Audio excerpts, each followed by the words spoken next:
Muhammad itu memang menikahi Aisyah di umur yang masih belia, umur 6 tahun. Kabur. Nggak kuat kabur. Nggak kuat dia kabur. Tutup dulu hadisnya bang. Tutup dulu hadisnya bang Dominik, tutup dulu. Kena pelanggaran itu dia, kena pelanggaran itu. Nggak kuat. Akunnya kena pelanggaran itu teman-teman.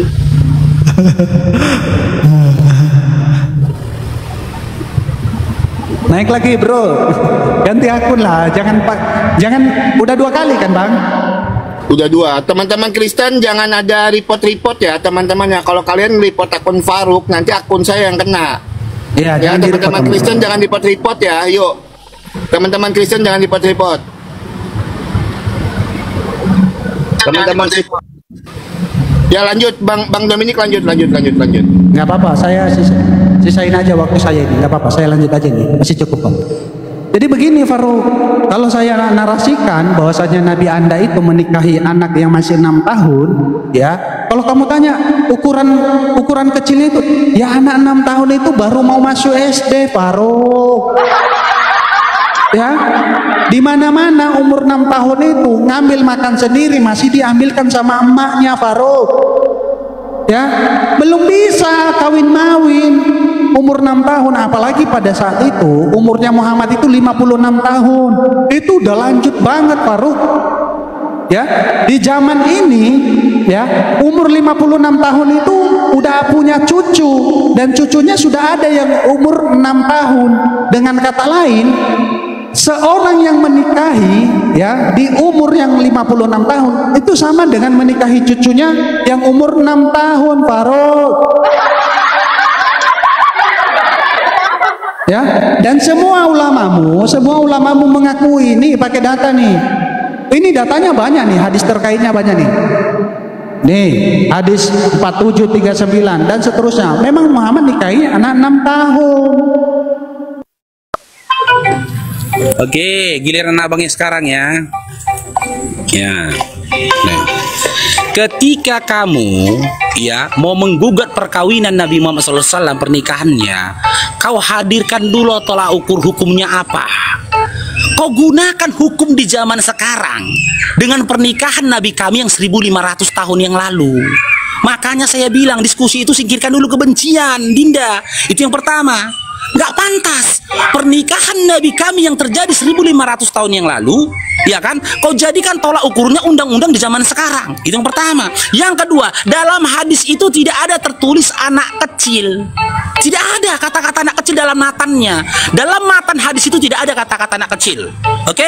Yang kedua, yang ketiga, ya, bagaimana kau mengurusi pernikahan Nabi sementara di Bibel kau aja nggak ada syarat sah kawin kok dalam angan-angan Karistin? Pernah Yesus ngajarin sama kalian umur berapa kalian boleh dikawinin? Pernah rupanya Yesus ngajarin Karistin siapa-siapa yang boleh kalian kawinin, siapa-siapa yang nggak boleh kalian kawinin? Mama kalian pun boleh kalian kawinin. Terjadi di luar negeri kan, manusia kawin sama babi. Di mana? Di gereja. Kau nggak punya hukum kawin. Hukum kawin dalam Islam itu tidak berdasarkan umur, tapi berdasarkan baligh. Jika seorang wanita itu sudah baligh, maka dia boleh dinikahi kalau dia memang dia ingin menikah. Ati Allah, ati Rasul, wa ati ulil amri. Patuhilah Allah, patuhilah Rasul, dan patuhilah negeri di mana patuhilah pemimpin negeri di mana kau tinggal. Kalau pemimpin negeri itu melarang perkawinan umur segitu, nggak boleh kita lakukan karena kita harus patuh. Sekarang saya tanya kepadamu Dinda, ya, sebut satu ayat dalam Bible di mana Yesus melarang kau ngawini mama kandung kau. Au, kena jantungnya. Kalau nggak ada larangannya, berarti si Dominik boleh kawini mama kandungnya karena nggak ada larangannya. Kau malah ngawini mama kandung kau aja nggak dilarang. Kenapa kau protes Nabi kami 1500 tahun yang lalu menikah dengan Aisyah di usia 6 tahun, lalu mereka kumpul di usia 9 tahun? Jawab Dinda ya. Sebut satu ayat di mana Yesus, ingat ya, Yesus yang diutus menentukan, ya, melarang kau kawini mama kandung kau. Jawab. Kalau ada datanya kau kasih, Kalau ada datanya kau kasih, ku potong rambut si gondrong yang nggak bercelana itu jadi cepak. Sebut. Kalian nggak punya hukum. Nggak ada bedanya kalian sama binatang. Binatang hidup di atas bumi nggak punya hukum. Kami punya hukum. Itulah hukum Islam. Pernikahan itu berdasarkan balik, bukan berdasarkan umur. Terima atau tidak terima itu urusan kau. Sekarang kasih ke aku ya data. Di mana Yesus, ingat, Yesus melarang kalian kawin mak kandung kalian. Silakan. Oke, atur lagi Bang, waktunya Bang. Waktu saya.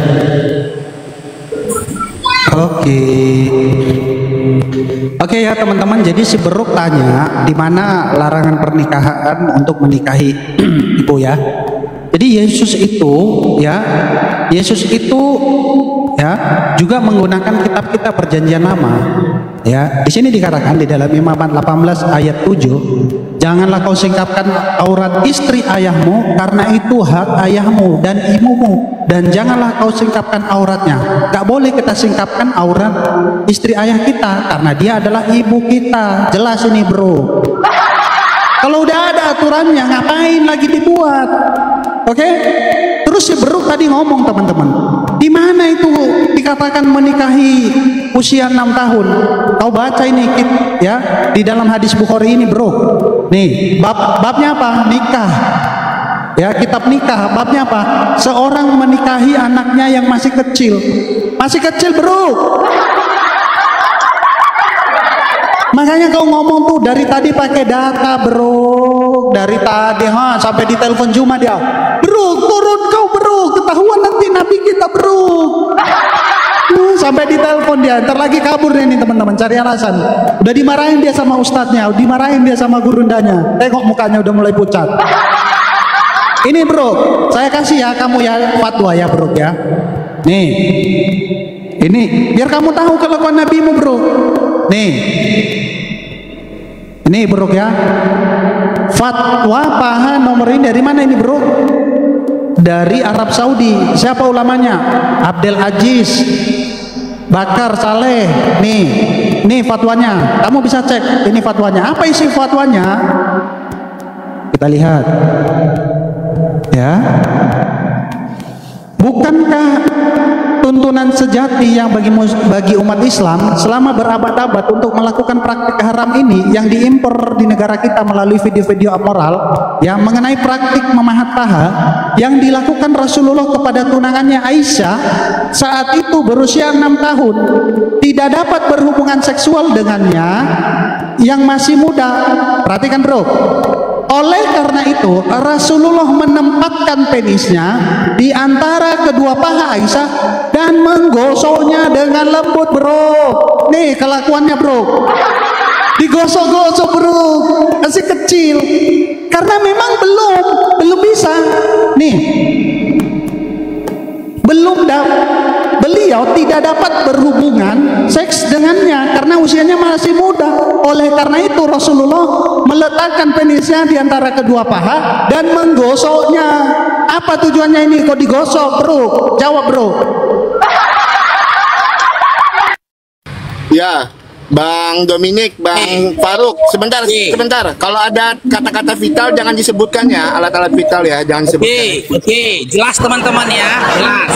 Dia kasih kitab Imamat, di mana itu adalah bagian dari Taurat. Oke, sementara yang saya tanyakan dari Yesus, berdasarkan Galatia 2 nomor 16, tidak dibenarkan ketika Kristen hidup di bawah hukum Taurat, tapi dia ngemis dari hukum Taurat. Galatia 2:21, sia-sia kematian Yesus jika kau mengharapkan kebenaran dari hukum Taurat. Galatia 5 nomor 4, kau hidup di luar Kristus Yesus kalau kau mengharapkan kebenaran dari hukum Taurat. Aku minta dari Yesus Dinda, bukan dari hukum Taurat, karena hukum Taurat dalam Efesus 2 nomor 15 sudah dibatalkan. Terimalah kenyataannya Dinda. Kalian boleh kawini mama kandung kalian, bahkan kalian ini kawin sama babi. Nih datanya nih.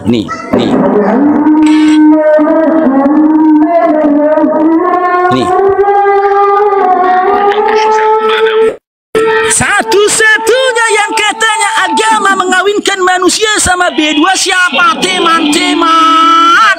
Siapa? Data yang kau kasih itu cuma data kutipan itu. Siapa teman-teman? Hah? Siapa? Siapa? Hah? Siapa yang ngawinkan manusia dengan binatang? Karisten. Karisten. Oh, bangga. Banggalah kalian ya jadi Karisten ya. Iya kan? Banggalah ya jadi Kristen ya. Kenapa bisa terjadi seperti itu? Sampai detik ini tidak ada satu pendeta pun yang melarang perkawinan itu, yang mengutuk perkawinan itu. Karena apa? Karena kalian nggak punya hukum kawin. Nggak punya hukum kawin. Jelas di dalam Galatia 2 nomor 16 dikatakan, kalian cukup percaya dengan gondrong yang meninggal di kayu salib. Nggak perlu kalian menggunakan hukum Taurat itu lagi. Lalu ketika ditanyakan hukum Taurat, kalian ngemis-ngemis kepada hukum Taurat. Ketika ditanyakan hukum kawin, kalian ngemis-ngemis kepada hukum Taurat. Kau nggak punya hak.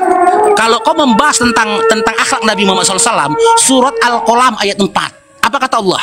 Sesungguhnya Nabi Muhammad SAW memiliki budi pekerti yang luhur. Pernahkah Bapak mengatakan Yesus punya budi pekerti yang luhur?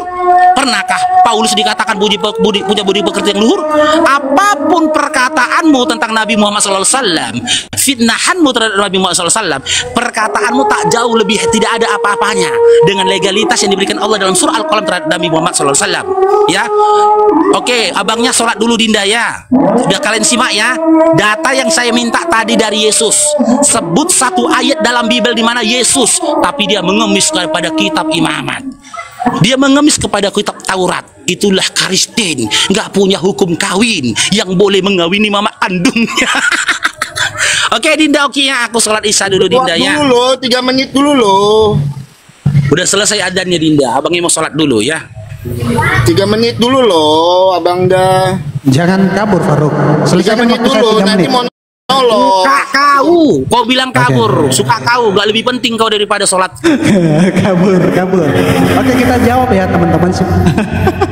Kabur dia.